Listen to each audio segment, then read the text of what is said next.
Good day and welcome to this webinar on management of older people after hip fracture arthroplasty. My name is Dominique Pierrot. I'm the science manager at IOF and I'm delighted to moderate this webinar. Before introducing the speaker of the day, I would like to encourage you to ask questions during the webinar by typing them in the Q&A box, and I will voice them to the speaker towards the end of this webinar. This being said, I have the great privilege today to welcome Professor Tobias Winkler, Professor of Regenerative Orthopedics and Traumatology, and head of the Center of Musculoskeletal Surgery at Charité in Berlin, Germany. He is a principal investigator in the unit of Advanced Musculoskeletal Therapy at the Julius Wolf Institute Center for Musculoskeletal Biomechanics and Regeneration, and he leads different projects such as the EU Consortium, HipGen, and Proto. These are clinical trials for musculoskeletal cell therapy. His research interests include the treatment of degenerative bone and muscle diseases such as osteoarthritis, sarcopenia, muscle injuries, tendon diseases, and osteonecrosis. Professor Winkler has received many awards, such as the Arbeitsgemeinschaft Endoprothetic Award in 2018 and the Innovation Award of the German Society for Trauma Surgery in 2009. Professor Winkler has published over 100 articles in peer-reviewed journals. Thanks again, Professor Winkler, for having accepted our invitation to present today. And now we are listening to your presentation. Yeah, thank you very much, Dominique, for the nice introduction. My basic training, and this is of utmost importance for this talk, is my orthopedic and trauma training. So I actually have performed a lot of hip surgeries, which also enables me to somehow speak out of the experience box here concerning the management of the elderly with hip fracture arthroplasty.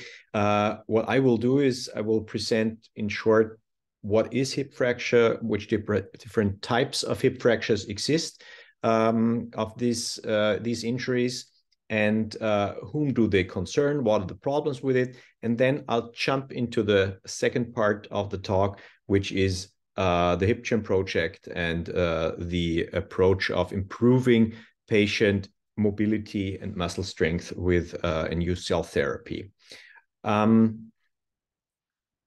So let's immediately jump into the meta. So what's the problem? What is hip fracture? Hip fracture is a frequent injury in the elderly. We expect over 6 million hip fractures worldwide per year. In the graph, a moment, I will see if I can use my pointer here. Yeah, Dominique, can you see my my arrow? Yes, absolutely. Okay, because I can't illuminate my laser pointer here. Here you see a slight decrease in some countries in the incidence, and very steady incidence actually in other countries of hip fractures. Why is that the case? Because of better actually osteoporosis treatment. Nevertheless, a lot of countries stay stable here. And we see that despite this increase, because of the increase in age of our populations and because of the increase in the size of the populations, we still have an increase in hip fracture. The one-year mortality, and this is basically the problem, has been decreased a bit since 50 years, but not really tremendously, to be honest. I mean, 20% mortality, one-year mortality, and a 5-year mortality of 36% is crazy. It's like a cancer mortality rate. The life risk is quite high for women, higher than for men. Why? This is obvious because of the postmenopausal osteoporosis of women. And what I, as an orthopedic surgeon, want to refer to is that 50% of the patients can't mobilize themselves independently 1 year postoperatively. So this is the real disaster of the disease. It's a decrease in mobility that is sudden, and it will impact the patient's lives tremendously. The reasons I already mentioned: osteoporosis, but it's also muscle wasting with age. It's also gait and coordination disturbances, and age itself, of course, is pushing all these problems. The extrinsic enemies are natural traps at home, mostly like carpets or small steps that have never been a problem, but suddenly they are a problem. Or, for example, a walk and a dog runs into you, like a patient that I operated on last week. So what types of hip fractures do we know, and which are relevant because of their high incidence? The first is the neck of femur fracture here in the middle. You can see here the femoral bone, the neck of the femur, the head of the femur, and this is the pelvis and the acetabulum. And here is the part where the femoral neck mostly fractures. You can see here hip fracture, dislocated hip fracture. And this is a quite frequent fracture and needs to be treated in another way than the pertrochanteric fracture. Pertrochanteric because this is the greater trochanter, the minor trochanter, and somewhere here is the fracture. Then you can see it here with this big trochanter fragment, and the minor trochanter is here also with this classical spike. And sometimes, and these are very tricky, sometimes also the neck of femur is here fractured in addition to these fragments. Also in the pertrochanteric region, if you have a subtrochanteric fracture here, then we have high rates of non-fusion. These pertrochanteric fractures are in an age range that is a bit over the age range of the neck of femur fractures. These are mostly 80, 85 year-old patients, because then the osteoporosis hits the trochanteric region and affects more than the neck of the femur. What we do in these patients is mostly a nail, proximal femoral nail osteosynthesis, where the nail is coming in here, and here we have a blade or a screw. Why? Because an arthroplasty would not be feasible, mostly because of all these fragments in the trochanteric region that wouldn't allow weight bearing in these patients that we want actually to reach. What is the problem in the neck of femur fractures? You can see it here. The neck of femur has a very dedicated blood vessel, the ramus profundus of the circumflex femoral artery, the medial circumflex artery, and this is the only blood supply. And if this blood supply somehow is ruptured by a fracture, then you have a severe blood flow problem, and no nutrients and oxygen can come to the femoral head, and then you have the problem of femoral head necrosis. And the dislocation of the fracture, as is shown here already, when you have a distance like this, will increase the risk of femoral head necrosis. And it's roughly, the incidence is roughly 17.3% in all hip fractures, in all actually neck of femur fractures. I want to show you one paper from Mohit Bhandari and Mark Swiatkowski that is very nice here and sums the key clinical points up in the New England Journal. They say that hip fractures have a devastating effect on quality of life and function, with a high risk of death at 1 year that I already actually underlined. If non-displaced or in a young patient, they are typically treated with internal fixation, more to that later. And there is evidence which currently favors arthroplasty over internal fixation, especially in persons 65 years of age or older. I will talk about this also later. And then they state that perioperative multidisciplinary care is important. Why is it important? Because these patients have multiple problems, and a geriatric assessment of these patients and an internal medicine assessment, a pharmacological assessment concerning their medications is vital in order for them to survive this injury. We have several guidelines on this. This is a very nice guideline, as it already says. It's from the British National Institute for Health and Care Excellence. This was lastly updated in 23, but basically in their major suggestions state the same. For example, what is guided here, it's the timing of surgical intervention. For example, in the NICE guidelines, it tells you as a surgeon, perform the surgery on the day of or the day after admission. This is a bit of a more lax formulation. We have it in Germany a 24-hour rule, which is basically, if you are honest, the same. And in Germany, we are really not reimbursed, or the reimbursement is cut down if we do operate more people after these 24 hours. Of course, if the medical conditions allow this surgery, because there can also be, for example, anticoagulation that you have to pause or something like this that prevents early surgery. If you make an osteosynthesis, then this you have to, you should make as an urgent case within 6 hours. Why? I already explained it, because of the problem with the blood vessel that otherwise is not repositioned, and also the blood flow via the bone cannot be reestablished, and then you have a high necrosis rate. Arthroplasty should also be performed within 24 hours for the sake of the health of the patient. In the German annual report of the arthroplasty register, we can also see now very nice data coming in, comparing actually elective hip arthroplasty with non-elective hip arthroplasty. And here we really see a very very high increase in complication rate and in revision rate, which already show that this patient collective is very frail.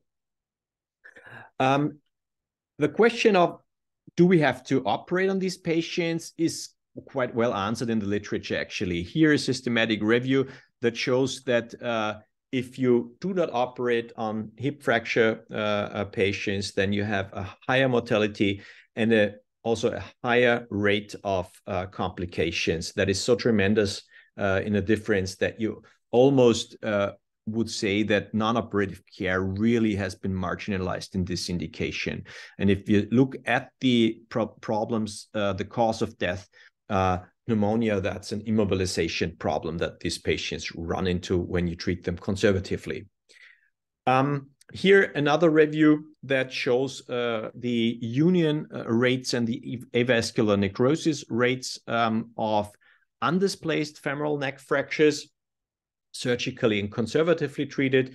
And the union rates also clearly vouch for surgical treatment with only 7.4% non-unions, and in the conservative treatment, over 30% of patients with non-unions, which of course then have to be operated on.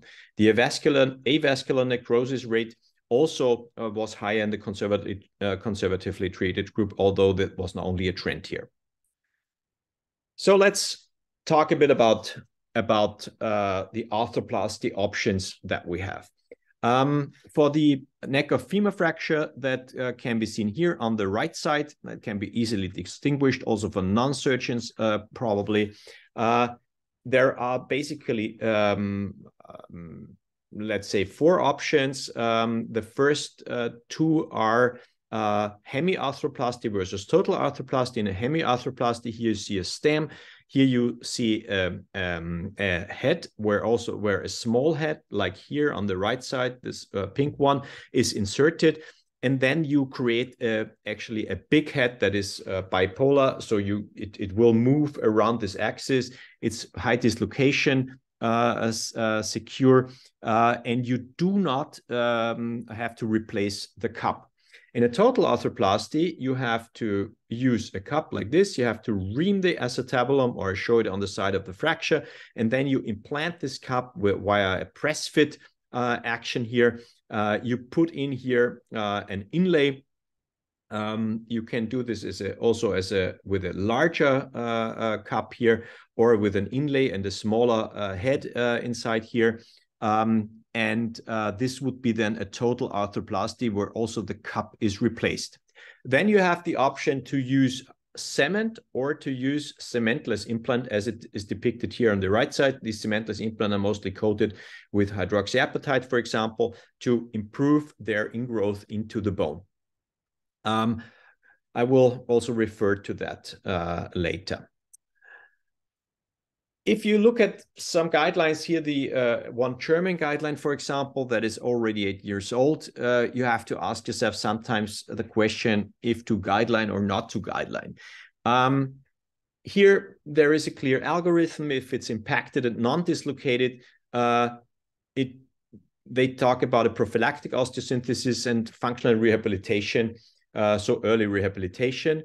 If it's dislocated in the young patient, you go for osteosynthesis. In the elderly patient, you go for arthroplasty. But then these are the reasons why you in the elderly would go for arthroplasty. Reduced activity. Well, this has to be questioned in the times that we live in, because also the elderly are very highly active, mostly.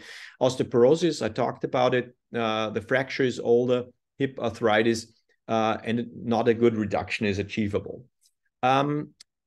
Here I have to say that the scales have switched towards arthroplasty if we have an elderly patient. Also, if these points are not the case, as already written by Mohit Bhandari and Max Winkowski in their review in the JBGS. You would rather go for arthroplasty here. And in the young, really, you go for osteosynthesis if the points that are listed here under the elderly patient are not the case. If we have a frail patient, a bedridden patient, or a highly demented patient, then we do go for a minimal surgical procedure. The conservative treatment is really something where you mostly put the patient into bed and do not let him stand up. In the bedridden patient, this can be an option, but in also only a frail patient, to be honest, or also demented patient, I would want to have the patient walk after my therapy, and this would be a hemiarthroplasty in most cases, or a total arthroplasty. So you always have to ask yourself, what is the best option to let your patient walk immediately after your therapy? And as you already see here, not the therapy itself, but the decision for the right therapy is the most difficult task in hip fracture management, next to the writing of the word difficult itself, which can also be difficult, obviously, for me.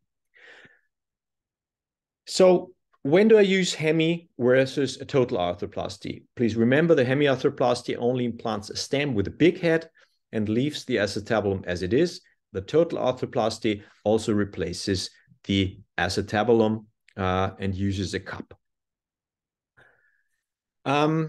There are several very good publications on that. For example, this a publication that I already have shown you. Here it was a randomized single-blinded multi-center study of 1,500 patients with a follow-up of 2 years. And there was a comparable revision frequency within the first 2 years, a comparable mortality, and a comparable function with a slightly better function of the Western Ontario McMaster's Arthritis Index after 2 years for the total hip arthroplasty group. Then there was the HOPE trial, for example, also a prospective randomized trial with 120 patients. And here they saw no differences in outcome after 2 years in the Harris hip score. However, the Harris hip score is a bit difficult because this was actually a score that has been developed for hip resection arthroplasties, and it's not that perfectly valid also to see smaller differences in clinical outcome. Another systematic review meta-analysis showed for the THA lower reparation rate and the better function and quality of life. However, it showed in the total hip arthroplasty a higher dislocation rate for the first 4 postoperative years. And what they did see were no difference in mortality and an infection, which is one of the most problematic complications. And here, a last paper, they found comparable results between total and hemi arthroplasty, but in the quality of life, a slight increase, an advantage in quality of life, as I said. So what would I take? Probably I would go for a total arthroplasty, but it depends, as I said, on the patient. I brought 2 cases with me here. This is a male patient, 86-year-old, a fall on the left hip in the elderly home, classical fall and also cause for the hip fracture, multimorbid, demented, and here we see dislocated neck of femur fracture. So which therapy to choose? You might remember what I showed you in this algorithm. Here, a cemented hemi arthroplasty would be actually the choice of worldwide almost 100% of the surgeons, I would say. Why cemented? Because at this age, osteoporosis is really kicking in. And what I did not show you yet, but is if you look at the difference between cemented and non-cemented arthroplasty, then you have a higher rate of periprosthetic fractures in the non-cemented arthroplasties, which means that if you have an elderly patient, you will always go for a cemented arthroplasty to prevent complications. And why wouldn't you exchange the cup? Because this patient will take this arthroplasty surely until the end of his life, and you do not have to actually exchange the cup for that. Here we have a 66-year-old female patient after fall on the left hip. She had hip pain before trauma, a high functional demand. You can see here, if you look at the left hip, already arthritic deformations like an osteoarthritis deformation with a sclerosis here. Also, the joint space has narrowed. So in this patient, which is active and that is actually quite young still, we would go for a total hip. Here it has been done with a cement less arthroplasty. That you can see that here that there is no cement around the stem, whereas in the other patient you can see here this white substance around the stem. This is cement. And here the cup has been replaced with a large head. This would be one treatment of choice. You can argue if you also make here a cemented arthroplasty, and probably in a lot of countries this would be a cemented arthroplasty for the total hip. Let me talk a bit about the causes for the high mortality in these patients. This is a very nice paper with the title "What do hip fracture patients die from?" From Katsanos. And what you can see here is, if you look at these critical phases, 30 days, 6 months, and 1 year after treatment of hip fractures, that a lot of these complications where patients die from pneumonia, delayed ambulation, being bedridden, pulmonary embolism, and also, of course, frailty as a reason that underlies everything, and also maybe delirium, and also exacerbation of the chronic illness. This is all based on the problem of mobility and immobilization. So what we have as a race, as doctors treating hip fractures, is the race between mobility and immobilization. And we really have to push patients to mobility, no matter what it takes, to make them survive. One of the reasons that patients are not tremendously mobile after this hip fracture is the status of the musculature. Here I brought you 2 patients with measurement prosthesis, which means we can see the in vivo intra-articular force that is within their joints. That is, you can see it here in these peaks, and this is the force vectors. Also in the female patient here. And what we looked at was how this force changes when the muscle of the hip after an arthroplasty is damaged. And so the problem is we operate on these patients and we try to keep them early on already ambulatory, but nevertheless, we have this high mortality that I showed you that has only been slightly decreased within the past 50 years. And one of these reasons is that also when we implant an arthroplasty and during hip fracture, the hip musculature, the particular musculature is damaged.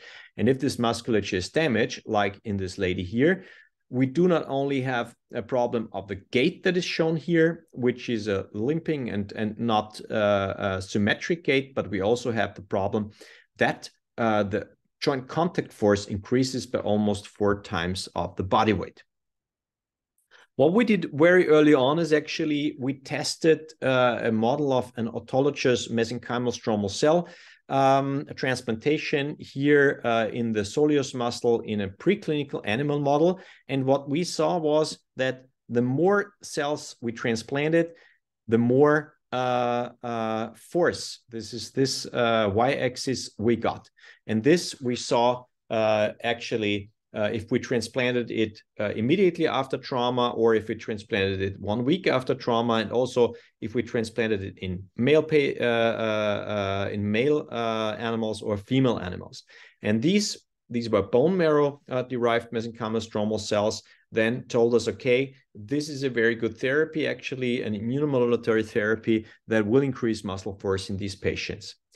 Since an autologous therapy always has the problem that if you take cells from a sick or old patients, and hip fracture patients are exactly in this category, then we also have sick or also old cells. And these we saw in a lot of publications and a lot of experiments won't work that well. So what we're looking for is actually a young and very potent cell. And we developed here and isolated and characterized a cell, an allogenic cell, together with an Israeli biotech company, Pluri, where cells are isolated from a placenta, which is given after birth from cesarean section, young female individuals. And there also we can expand placental derived stromal cells, the so-called PLX cells. And these PLX cells have the characteristics of mesenchymal stromal cells. We characterized them. They have very good immunomodulatory, anti-apoptotic, and also effects on myoblasts that led us to the conclusion that they will be ideal cells, also similar to our MSCs to heal muscle. We transplanted these in our animal models, and here at the dark columns, you can see that we have an increase in muscle force after we transplanted these cells. We then moved to a phase 1/2A study where we injected these cells after hip arthroplasty that you can see here into the gluteus medius muscle, which is the leading actually steering muscle of the hip. We had here 10 injections around the cut of the hip in a direct lateral approach. What we saw was the blue one is the placebo group, and this is the most effective group, the 150 million cell group, and we saw an increase in strength in these patients of the gluteus medius muscle and an increase in gluteus medius volume. And what we also saw was that this increase in volume was not because of a fat increase. We measured here the fat in the MRI measurements of these patients. And we also made biopsies, and we also saw that we had a quicker regeneration of the muscle here. What we also saw was that we have had a reduction of postoperative stress based on the immunological profile of these patients. So we thought to ourselves, well, these were elective hip arthroplasty patients and not hip fracture patients. The ideal indication for this therapy would be actually a hip fracture patient because they're old, they are frail, they have stress from the trauma, they have stress from the surgery. And so we will treat these patients. And we set up a phase 3 trial, the so-called HipGen trial, where we put all these together and we said, okay, we will here go and aim at and target mobilization and the surgical stress of these frail patients. We received money from the European Union, had a large consortium that I'm coordinating. The IOF is here an important partner, also concerning the dissemination of the results, and we gathered a lot of data along the way.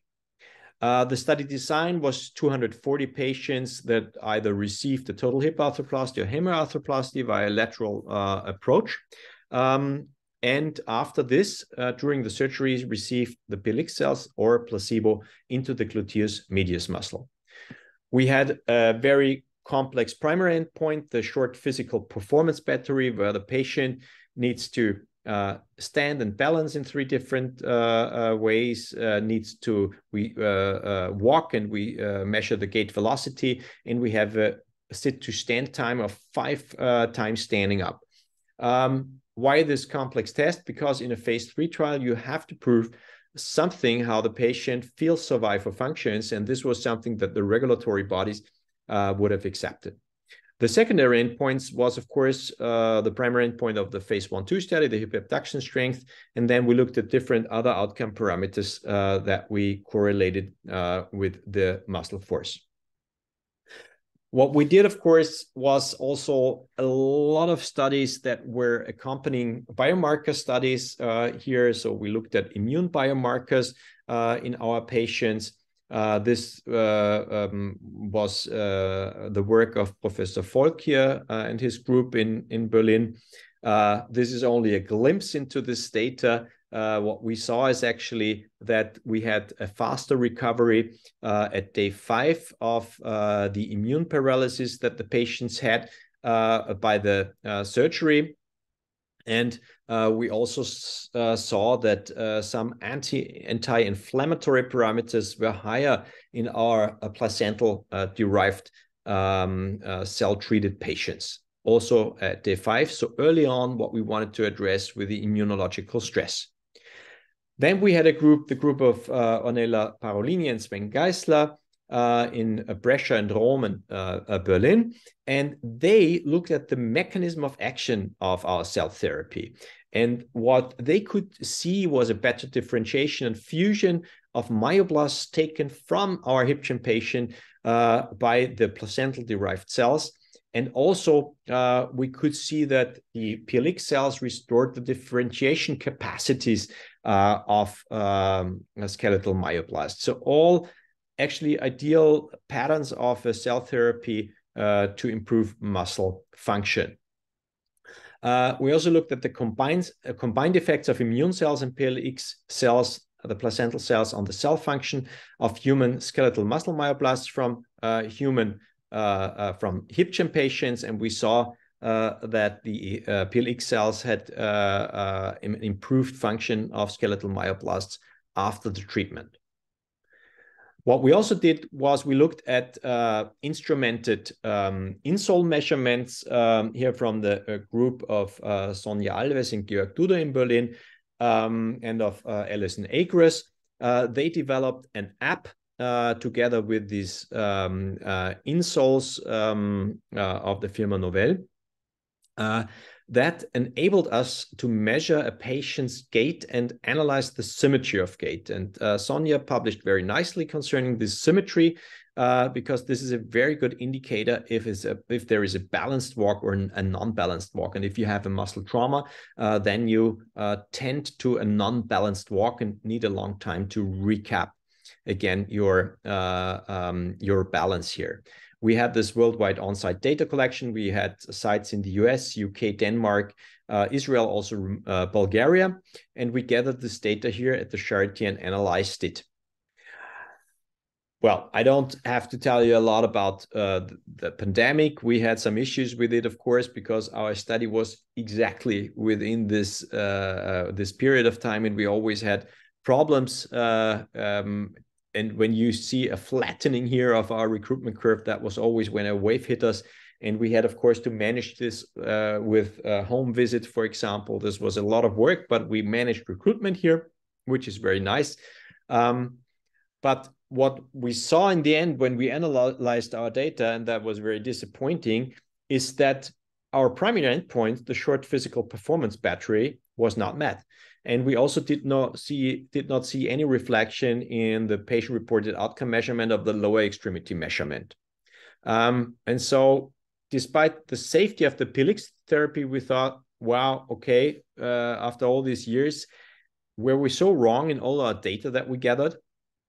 And the answer is no, we have not been so wrong, because if we looked into our data, when we looked into our data and we looked at the insult data, for example, then we saw that our PLX-treated patients regained symmetry in gait at an earlier stage than the patients that were placebo-treated. When we looked into the muscle force, and here this is the comparison in the upper line of the phase 1/2 with the phase 3 data, so this is the new data, you can easily see that the placebo group, again, did not experience here on the injured leg and on the uninjured leg, did not see any improvement or only slight improvement. And the abduction strength in kilograms of the of our placental cell-treated patients increased really very nicely over the course of 1 year. The problem here is that the baseline is after the surgery and after therapy at the time point of 6 weeks, where normally not a lot is happening, but we of course did not have a pre-trauma baseline because the patients were fractured. So we saw an increase of 4 kilograms of force, for example, here in patients that were on an average at a 15 kilograms abduction strength, which is a very nice increase. So in the end, we are now in an endpoint discussion between us and the regulatory bodies, and we have to define the path of the product that works in respect to the mechanism. So we could increase muscle strength as we saw in all our preclinical and clinical experiments before. But however, the primary endpoint was failed. So we have to think about a study that allows us a primary endpoint that will also reflect this gain in muscle force. And what we also do at the moment, we explore also other indications, because this therapy would be thinkable, of course, in sports injuries, where you want to have a higher muscle strength in the follow-up. And of course, also other muscle injuries like in spinal surgery, or also rotator cuff tears, where patients would profit from such a therapy. And with this, I want to thank you for your attention during this 40 minutes of hip fracture and maybe new therapies that can address the problem of mobility in this very problematic patient cohort.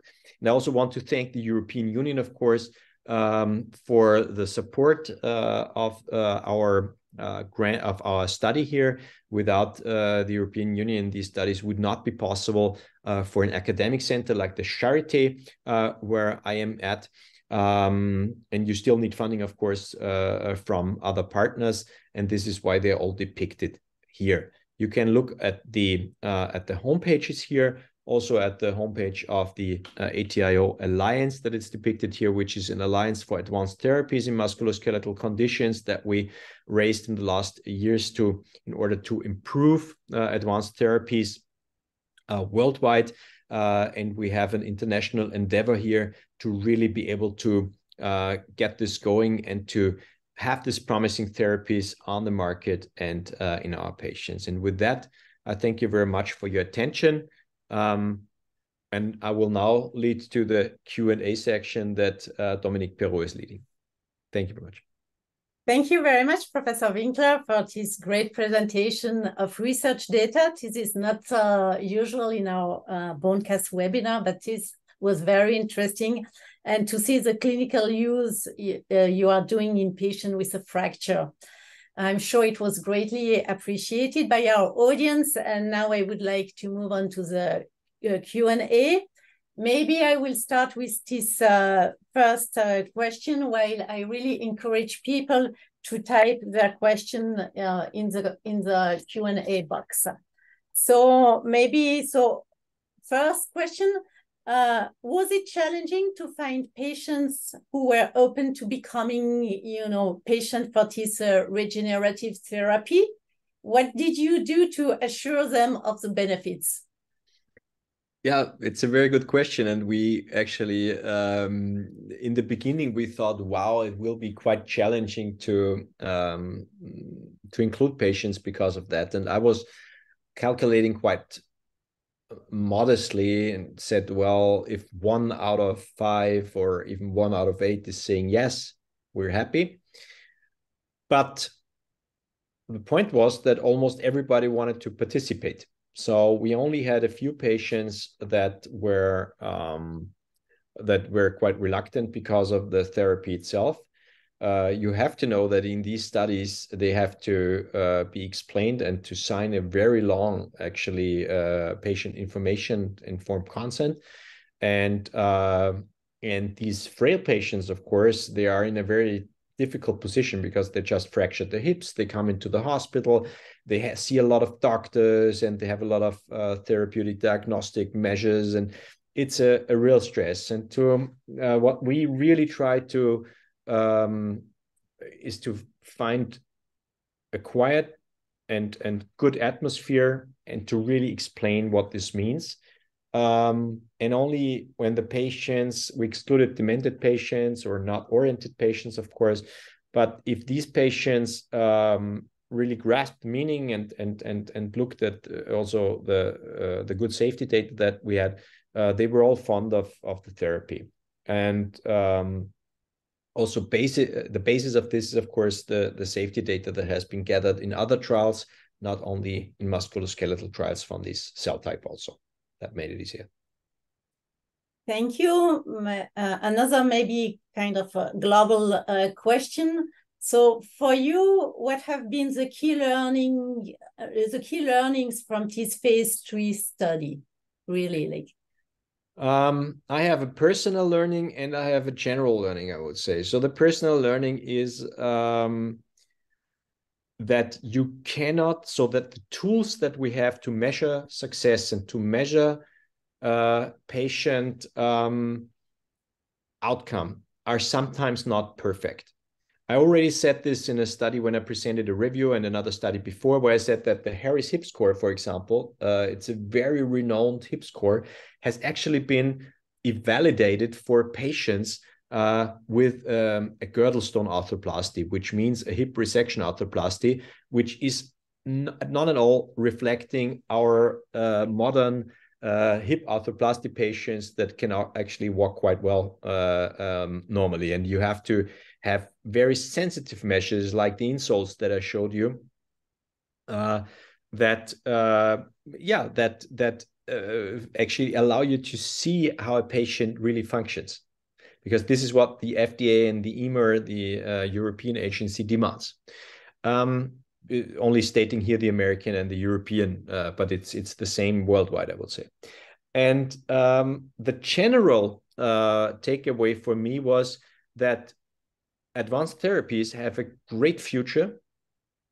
And if we take the biological knowledge that we have now, we will be able to really boost the field of musculoskeletal indications with them. And we have to understand how they work, and we have to understand whom to treat. But we are getting there. And this was also something that I'm really observing worldwide. that advanced therapies are coming. They are in the pipeline, and a lot of these therapies will be on the market and also in our patient with that, I would say in a few years. Thank you. Dr. Dimitrievsky is asking, what is the amount of physical therapy used in this study? Is it like done in a regular manner, or is it a modified protocol? This person, I think, is thinking that because this regenerative approach is still in development and is not available, were you also, producing this physical therapy to the patients? It's also a very good question, because of course you can influence also with physical therapy a lot of, if you look at mobilization, since it's not a very objective, it's an objective measure, but it can be influenced. And so what we tried is to somehow standardize this physical therapy by giving the patients sheets of and programs that they should make in their physical rehabilitation. And they all were sent then to an elderly geriatric rehabilitation, of course. However, it was not the same. This is, you cannot, in a phase 3 study, you cannot vouch for that. We did this in the phase 1/2 study. We had the same hospital for these patients, the trained personnel, the same, completely the same exercises. But in a phase 3, you can't do that. Yeah, you can only try to steer this package and to wrap it the best you can, but not in a way that you completely control it. Yeah. So there is another question from the same doctor. He is interested by the use of the orthopedic insoles. Do you prescribe these insoles to regular operated patients also? We do not prescribe these insoles. They are still developmental and research insoles, I would say, because the immediate feedback is still not standardized in a way that the patient would be able to read it. So this WUSI, the balance score, is something that is still in development, and this feedback loop is planned to make it or to create it in a way that patients and also other doctors without a research also background can easily read and use for their therapy. But this is something that we are developing. Thank you. Maybe another question, more technical, more about the epidemiology.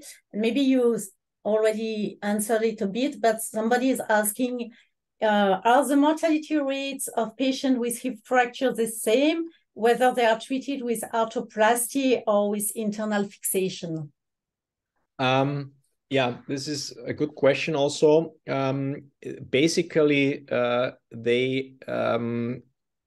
if you look at, it depends on which patient collective you look at. If osteosynthesis is used in the elderly, so in highly osteoporotic patients, then, and in displaced fractures, then the mortality rate is even higher, because we see revision cases in 15% or more of these cases due to non-union. And then there kicks in this effect that if you operate on these very frail patients more than one time, then you get into a really higher mortality rates. Hip arthroplasty itself is able to mobilize this patient immediately. And this is why the mortality rate compared to the osteosynthesis in these frail patient collectives is superior. Thank you. So I think it's time to conclude. And I would like to thank you all for your participation in this webinar. We will be posting the recording of the webinar on the IOF website, and you will receive the link to the recording by email tomorrow. If you have any questions, comments, please do not hesitate to send them at webinar@osteoporosis.foundation. And thanks again, Professor Winkler, for your very comprehensive talk, and goodbye to everybody. Yeah, thank you very much for your interest and for listening. Goodbye. Goodbye.